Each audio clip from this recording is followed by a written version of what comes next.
ayun guys, magtatanim kami ngayon ng talong. Tanghaling tapat. Kasi sinusulit namin magtanim kasi tulog yung bibisiyan namin. Kasi pag gising yun, hindi kami makapaggalaw ng maayos.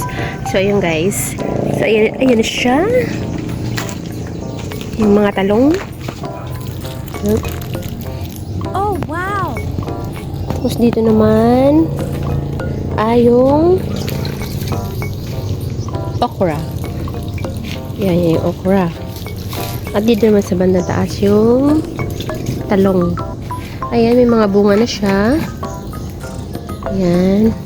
Kapaya.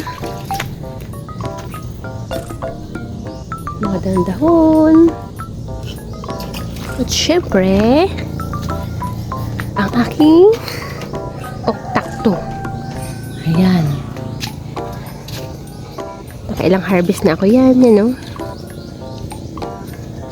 Ang bilis niya magbunga. Ang daming bunga agad. At syempre, ang aking sili. Ayan, may mga bunga na yan. At dito pa yung mga talong, yung iba. At dito naman, sabi ng side, ay yung sitaw. Ayan, mga sitaw yan. Tapos yung kamatis. Ayan. Ito yung aming mini garden. Ayan, mini garden.